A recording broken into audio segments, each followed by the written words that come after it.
Hello everyone, and welcome to The Save Point. Save Point is a podcast that wants to bring Bible-based reviews on video games.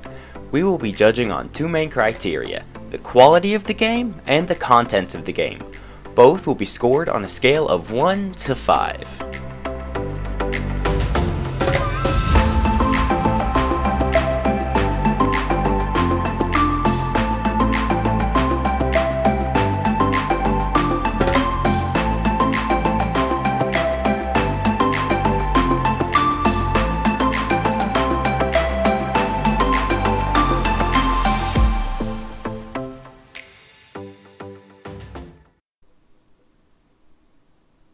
Today's game we will be looking at is called Hearts of Iron IV. Hearts of Iron IV is a grand strategy game that plays through the historical events beginning in 1936 and all the way through World War II. You can play as any country and you decide its action. I will be covering this game, but none of the DLCs. You can play as any country during those years, whether you want to play as the Third Reich or as the United States, or if you are really brave you can play as Bhutan. Bonus points if you know what that country is. This game is extremely complicated, so I will be summarizing more than anything else. You can accomplish different things by using what is called the focus menu. The focus menu has different trees. On average, a country has 3 different trees: the political tree, the industrial tree, and the military tree.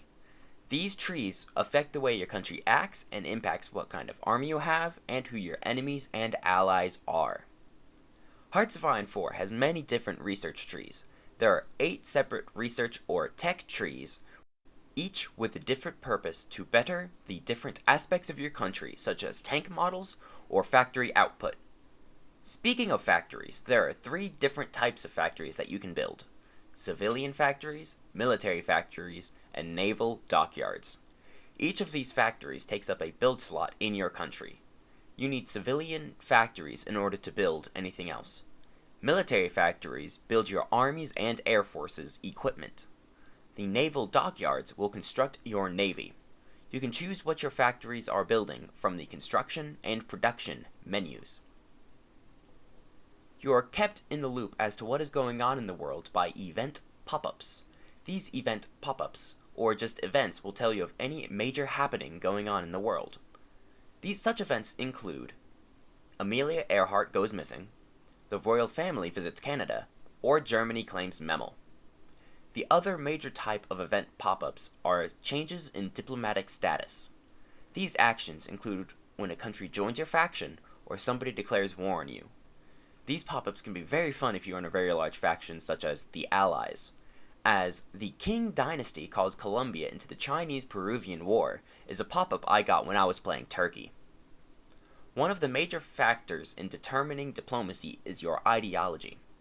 There are 4 ideologies in Hearts of Iron IV: democracy, fascism, communism, and non-aligned. As some examples, the United Kingdom is democratic, Italy is fascist, the Soviet Union is communist, and Romania is non-aligned. If you are democratic, fascist countries will not like you, so on and so forth. Combat in this game is done by math. The basic fighting unit is the division. Divisions have different stats based on what kind of division it is, what size it is, and many different factors. Up to 24 divisions can be grouped under a general, and 5 generals can be grouped under a field marshal.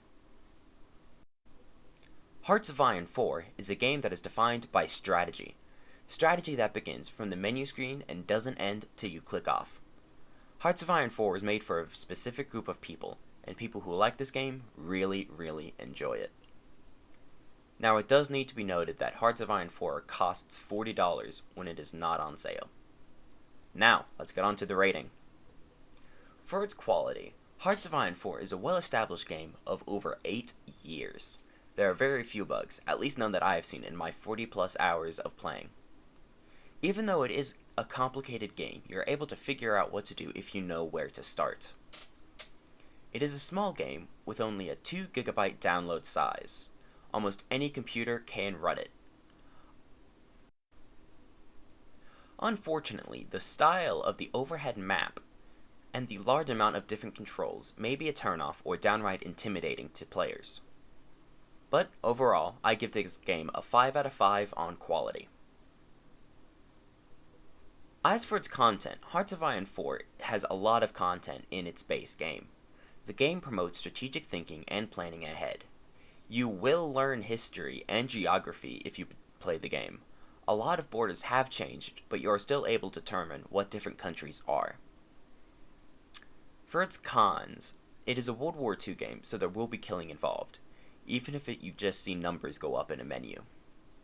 It allows you to play some ideologies that are not good, i.e. fascism and communism.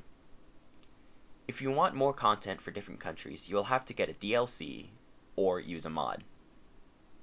Overall for content, I give it a 2 out of 5. That brings the overall rating to 3.5 out of 5. As for other notes, you can play a lot of fresh new content in mods. These mods are free but will require some DLCs to play. But one that I have played a good bit and found quite enjoyable is the Road to 56. As always with mods, they can be strange or downright bad, so take it on a case-by-case basis. As for my personal thoughts, I really do like this game. I am a history buff, and I study history for fun. This game has a lot of potential for creativity with all of its modding tools, so if you like World War II history, this is the game for you. Well, that about sums up this episode of The Save Point. I hope you all have enjoyed this episode and found its contents helpful. The Discord link is in the description. Thank you all for listening, and may the Lord bless you and give you peace.